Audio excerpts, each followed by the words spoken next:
Time to get your fix.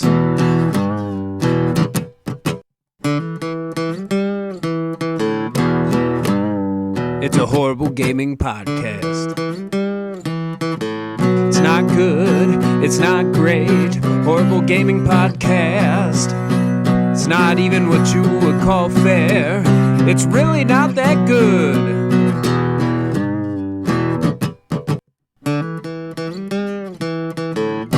Horrible Gaming Podcast. Hello, my name is Zach Rye with Old Man Gaming, and you, dear listener, have chosen for whatever reason to listen to another horrible gaming podcast. But I am alone.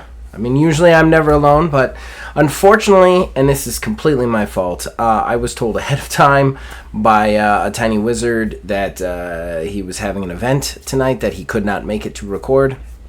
In fairness, for whatever reason, I did not put two and two together. I just old man brained it that he wouldn't be able to do today's show. So, I didn't schedule somebody to be on with me. I didn't think about having another guest. I just, in my head, just two completely separate things for some reason. So, I don't want to skip another week because you guys deserve a show. But I'm going to tell you right now, this is going to be short and it's going to be rough because I have something I kind of want to talk about, pontificate about for a little bit.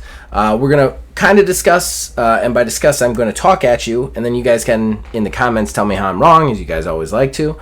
But I want to talk about, like, how much leeway we should give to indie companies, whether we should give them leeway, should we be mad at them, should we treat them like AAA companies or not when they make mistakes and have bugs. And I just want to explore that a little bit. It's something that I wanted to talk to him about, so maybe we will do this again, maybe next week with a tiny wizard on. But yeah, I'm just going to get the conversation started, I guess. But we're also going to do fan traction. There wasn't a ton of them. Honestly, I was going to come on and do a fan traction episode, but we didn't have a ton of comments, so I got to talk about something. I got to fill the space, right? So, without further ado, let's thank the people who make this podcast possible. Behind my ugly mug, you are seeing a custom graphic that was provided by Mr. Mark Bell. We thank him for that. And then, of course, the theme music for this show and all the shows here at Old Man Gaming is provided by the man who makes the music, my brother Nick Van Sliders. We thank him for that. You're going to watch me take these glasses on and off, like, repeatedly throughout the course of this, because this is just something I do. I have some sort of weird attachment to doing that, like making a point. I don't know. In any case, let's go ahead and take a quick break, and then we'll get into it. Horrible Gaming Podcast. Alright, so that brings us to our first segment, our most important segment. That is fan interaction. That's where we, the co-hosts, we talk to you guys, the fans, and we read out your comments in all the places that we find them. Of course, this week, we only got 2 comments from Jason. We're going to discuss them. We're going to get into them. So, right off the bat, Jason says, Netflix doesn't waste any time shoving their games in my face all the damn time. I don't have this experience. I have heard that the streaming services are very regional in what they present to the people in front of them. But for me, when I go into the Netflix app, there is, like, when you scroll down through, like, it's just like every other streaming service, which has rows of things, like new movies, new releases, trending now, that sort of thing. One of those rows is video games, and it doesn't even say video games. It says games at the top, but if you scroll to it and you weren't reading the games, you wouldn't even really immediately recognize their games. I scroll past it all the time. I don't notice it all the time. My kid does use the Triviaverse one every so often. She does enjoy that, but so it's just one of those things that I just don't notice it. The other thing is, too, even if they're shoving it in your face on the Netflix, I don't see a lot of commercials for it. I don't see a lot of, like, advertisement for it. Like, even on, like, news sites, and this could be something of, like, the Microsoft has kind of the kibosh. We've always talked about the corruption in the video game media. So, like, there is kind of that aspect of, is Microsoft such a big company that they're just like, don't talk about the Netflix thing, or you won't get, like, access to us? I don't know. Not going to put my tinfoil hat on, but that being said, I don't see a lot of stories about it. I don't see a lot of ads about it. I don't see a lot of, like, notes about it. Every once in a while I'll see, like, a so-and-so was bought by Netflix and is producing games on Netflix, and every once in a while I see that stuff, but I don't see it that regularly. Like, I don't know, like, for me, when it comes to the streaming services, there is just a much better advertising campaign going on for Game Pass. Like, there isn't a gamer out there who doesn't know what it is. There's a gamer out there, and a lot of gamers are on it. Whereas Netflix, it's like there are still people out there who are just like, I didn't even know they made games. And yeah, that's what I was talking about a little bit. But I mean, maybe they advertise to you more on the actual app. But for me, like I said, it's not the first thing that comes up in my app. It doesn't like explode at me. It is literally just one row, and it's never the first row that I start on. And you could skip right past it if you weren't even thinking about it. So that's my experience with it. And then Jason also comes in with Fantastic is two guys who temporarily hire people to do their work for them. Look, man, Fantastic's a scam. They're scammers. They make scam games. That's fact. I'm not exactly sure what this means. Like, just because it's two guys doesn't mean they can't be scammy. They're extremely scammy. Day Before was a scam. They continue to try to do scams on the internet with Kickstart. And as far as the temporary hire people to do work for them, they do that, but they also there's also a lot of scandals about that, such as unpaid volunteer work, mistreatment of those people. There is a lot of stuff leading back to that. Fantastic is an evil fucking company. Whether it's two guys or 47, they should be in prison for what they did with The Day Before. It's just how I feel, and personally, I think the facts reflect that. And that's literally it for Fanteraction. Thanks, Jason, for chiming in. I appreciate it. So we're just going to move into the talking point. I'm going to try and fill the space with my voice. So if you guys want to skip this one, I'm not going to hold it against you. Not at all. I mean, this is a weird one since it's just me, and like I said, it was just a complete scheduling screw-up on my part, 100%. So if this does not sound interesting, or you don't want to just hear me talk for basically 15 to 20 minutes, I completely understand, and feel free to turn this video or podcast off. That being said, if you do decide to listen and comment below, I'd love to hear from you, and we'll definitely comment on that. We'll definitely read them out next week when my co-host is back. So, we're going to take a quick break, and we're going to talk about indie games and bugs and stuff like that. Horrible Gaming Podcast. So the talking point is just me, as per se usual, and as very different than usual. So what I want to talk about today with you guys, and just kind of get the conversation started. I think I might do this topic again when my co-host Neil is back. I had this weird experience lately. Let me tell you about the experience, and then we can talk about what I think about it. Anybody who's been a fan of this podcast for a long time will know that I've been very excited for a game to come out called Mirthwood. It looks really cool. It's very open world, sandboxy stuff, and kind of like Stardew Valley with a combat system. And it just looks really cool to me. So I've been waiting for it for a while. Got a little bit of a bad taste in my mouth when 1 day prior to its release in October, it was supposed to release in October. 1 day prior to its release, September. It was supposed to release in September. 1 day prior to the release in September, it delayed for 2 months. 1 day prior, without any warning or anything, unless you were on the Discord. It just delayed for 2 months. So that kind of gave me a bad taste.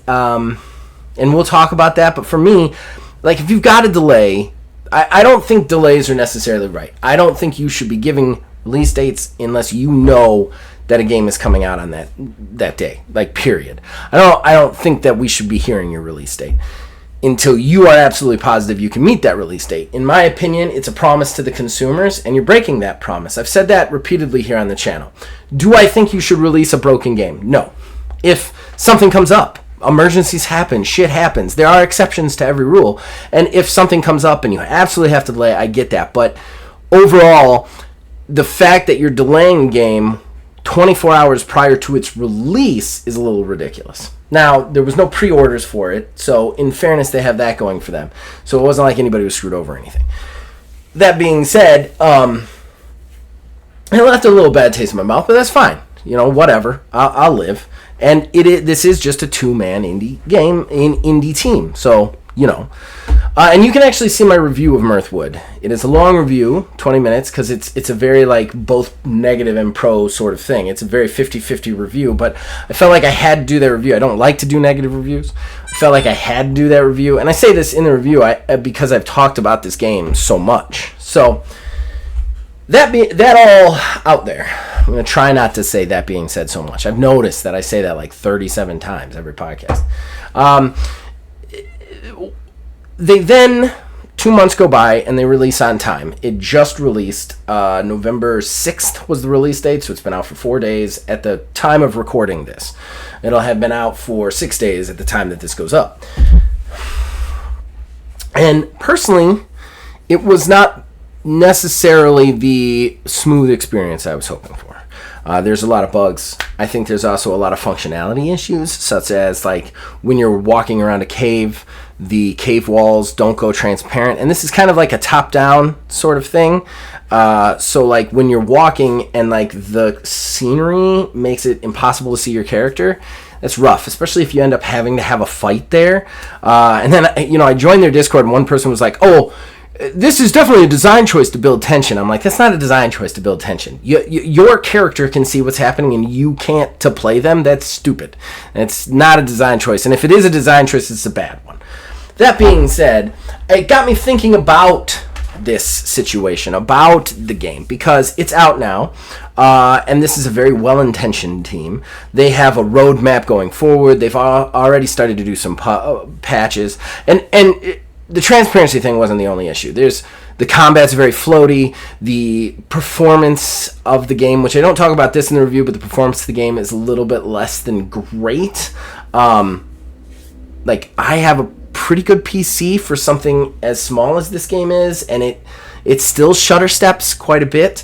And from what I hear, when you get to the winter, it like kills your performance. Stuff like that.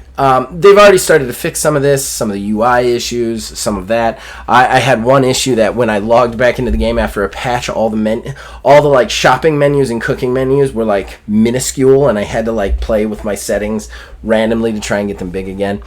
So it brings up a question that I kind of want to put out to you guys too. How much leeway should we give independent developers? If this had happened with a AAA company, we'd be calling for blood. Rightly so, I think. There is a lot of differences here, though. I mean, you think about a AAA company has tons of people. They also have tons of money to pour into this. And usually the bugs that come from them comes from overreach. It also comes from lack of sight. And I think that there is much more of a clear mistake there compared to two people just trying to make the game the vision they want. So how much leeway do we give? Like, do we not give any leeway? Hey, man, your game is in the same market as this game. If it sucks, we go after you just as hard as we go after them. Doesn't matter what the team is. Doesn't matter what it is. That's also fair, but it's also not fair in a lot of ways. I mean, you have independent developers out there trying their hardest. And this guy, I truly believe that Mirthwood is going to be an amazing game at some day. I think it's a fine game now with some bugs that might irritate you and some other stuff that might annoy you. But I think it's perfectly playable. But I think at some point it's going to be a great game.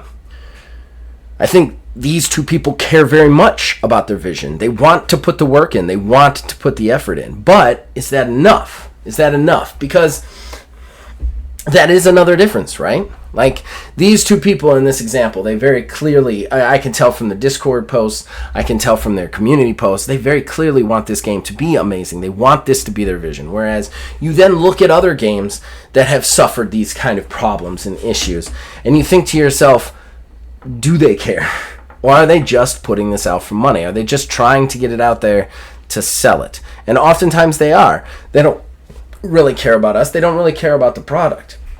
So there is a difference there. You know, you've got this two-man team over here who truly cares, who is doing the best they can, and maybe put out the game too early. Maybe they needed to put out the game to get some sales going.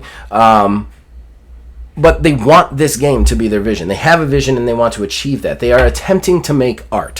Whether or not they sell it or not is secondary. Whereas you then look over here at our AAA friends, and It's the complete opposite.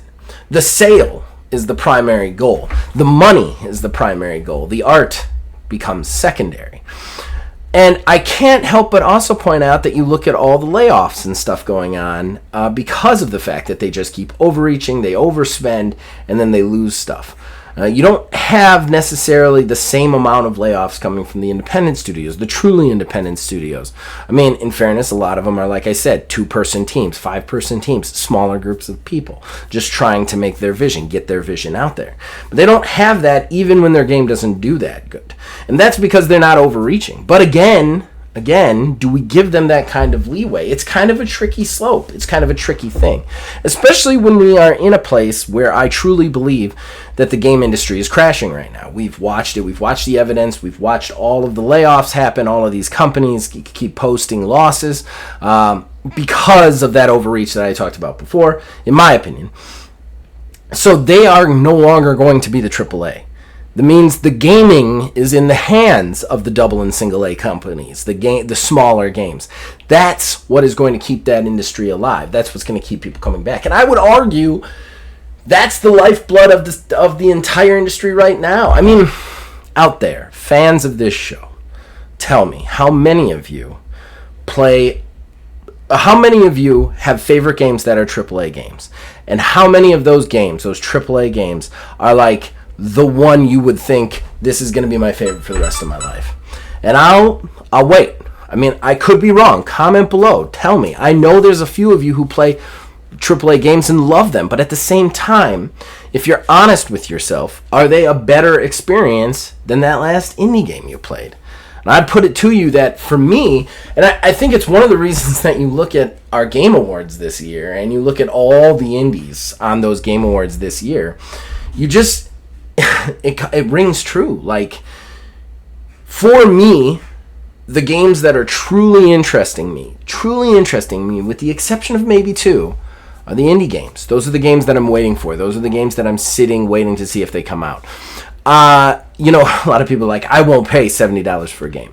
I don't pay for $70 for a game, not even because of the game. It's because the truly good games are not $70. They're like $25. They're like $20. Those ones that you buy on a special and you're like, this is freaking amazing. It also gives you that sense of worth. It gives you that feeling of like, oh man, the game was cheap and it's this good. Which is another thing I'd love to talk about. I mean, the gaming price. Like we've moved up into $70 premium AAA games right now, for the most part. Most games on that AAA development scheme are coming out at $70. That's got to impact your love of it as well. Like, I'm going to tell you right now, Mirthwood was $25, and its opening sale price, they put on sale for 10% off. It was $22. I think $23 with tax is what I paid. So I paid $23 for that game. You think I gave it more leeway because I paid less? Definitely, 100%. It definitely makes the cost to worth work out. And there's a lot of people out there, there's even a terrible talk on this channel where Neil, very well, I'm not insulting his way at all. He did a really good job on this. Talks about what worth in video games are, and how some games that are only 2 hours long he would have paid double for, compared to games that are like huge time sinks. And I agree with some of that, but at the same time, I don't think it's the amount of time in. I think it's the quality of the game. Like, the quality of the game versus the price that you have matters. Another thing I love to talk about, and that is early access or preview play. Indies versus the AAA, right? This is a thing that we've talked about on this before as well. And it's almost like it has 2 different meanings in the game industry. If the game company is a AAA company, then you're looking at, it means I can release the game broken, and I can put preview or beta or early access on it, and nobody can get mad at me for being broken because we're in the process of making it, but they still have to give me money. Whereas you look at the AA, the single A, the independents, it's more like, we're going to put this game out, it is not finished, and we're going to take in, the players' feedback to make the game into what the players would most want. And this is another thing where how much leeway we give. And I think one of the things it really boils down to is honesty when it comes right to it. One of the things we're so quick to get mad with the AAA companies compared to the AA and the single A companies is because overall, 90% of the time, the double and single A companies are more honest with us than the AAA companies. The AAA companies seem to be trying to get us. They seem to be trying to scam us. We did that whole episode last week on scams. They seem to be trying to trick us. It seems to be a way to get money out of our pocket without putting all the work in that they need to. Whereas you then look at the indie side. I look at a game like Rotwood. It is in early access. I've talked about it on the channel. Gave it a pretty positive review. It is a 2D side-scrolling roguelike brawler set in kind of this weird animal replace humans fantasy type of game. Very interesting, very cool game. It launched into early access. It was pretty bare bones at that point. There wasn't a lot of stuff added to it, but they said straight up, we want to build this game on what you guys liked. And since then, they have added a weapon based on player feedback, levels based on player feedback. They have started to sculpt the game based on player feedback. We even look at Grounded. Grounded, yes, AAA company at this point. They are now owned by Microsoft as Obsidian, but Grounded was the smallest team on Obsidian. It was kind of a pet project of a couple of developers. So they were almost treated like an independent. They were also started that game long before they were owned by Microsoft. Grounded launches into early access, and again, the game itself is sculpted by player feedback, by player interaction. God, it launched buggy as hell. I remember I was there on launch day, and it was buggy as hell. But they straight up said, look, this is buggy as hell. This isn't finished. We have too small a team to get the goal of what we want this to be right away, so we're going to use the players to help us finish it. They were honest with us. And because they were honest with us, they got all the leeway that they needed, and they have created a truly awesome game in 1.0 now. Grounded is great. It was nominated on our, not this year, but many times in the Horrible Game Awards. Grounded's a great game. It's a great example of that. You look at other games that go into early access and preview builds. In the end, I tend to give indie developers more leeway, more okay, that's fines, than AAA developers. I don't know if that's right. I don't know if I should be doing it. I want to see what you guys think, because I tend to do that because when I look at the quality, when I look at the people making it, they tend to have more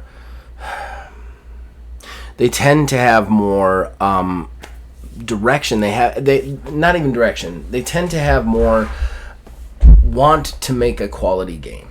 They have more desire to create a quality game than necessarily to take money out of our pockets. I mean, they have to make money to survive. They're a game company. I understand that all companies have to make money to survive. We live in capitalistic society. That's just the way it works.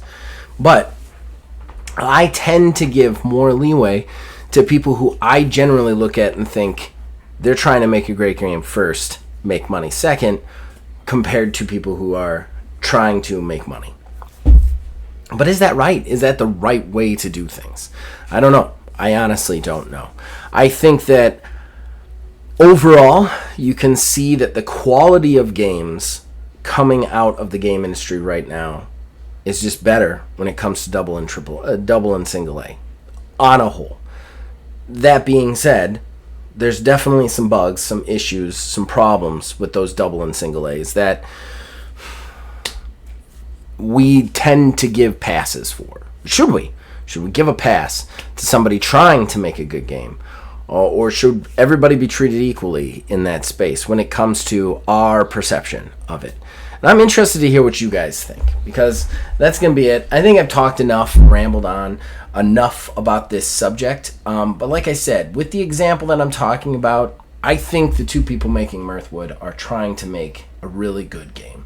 They're trying to make a very artistic game, and they're trying to do something that maybe necessarily isn't done before in the way that they're trying to do it. And I appreciate that. I tend to give more passes to those kind of games, those kind of companies, than, say, a big AAA thing like BioWare or Microsoft or Sony or Capcom, for that matter. I mean, the beta for Monster Hunter Wilds came out recently. I played it. I enjoyed it. But there was definitely some issues. Some issues I don't feel that I should be giving the pass to. I mean, in fairness, I have issues with the Monster Hunter people already. They have issues with me.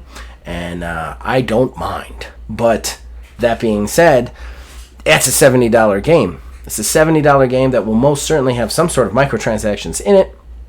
And I'm expecting them in February. So I am less likely to give passes to the mistakes that I see in that than to things I see in Mirthwood. I don't know if that's right. I don't know if that should be right. In any case, I want to know what you guys think. You can comment below. And then, like I said, we're probably going to do this topic again. I don't know if it'll be on the next episode or another one, but once Neil's here, I'm pretty sure he'd want to have talk about this and weigh in some way, shape, or form. So let us know what you think. We're going to take a quick break, and I'm going to wrap things up. Horrible Gaming Podcast.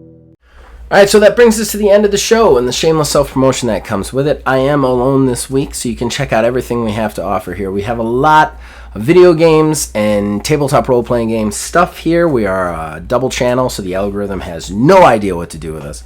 But if you like role-playing games or you like video games, you're in the right place. We've got something for you. As far as specifically what to shout out, I'd like to shout out, I did do two more reviews, Snap Judgment reviews, one for Mirthwood, one for Metal Slug Tactics, which was a real treat surprise for me. So check those out here on the channel. You can also get our merchandise over at wizardsrespite.com. Just go to the store section and then look for Old Man Gaming, and you'll see our shirts there. Other than that, you guys can reach us on Facebook at Old Man Gaming DH, on X at Old Man Gaming 9. You can join our Discord. The link is in the description below. Influence us and all of our shows from there. Like I said, next week we'll be back with probably Neil, and we'll be back to it. So I hope you guys see us then. Until then, as long as you guys keep watching and listening, we'll keep making them. See you guys next time.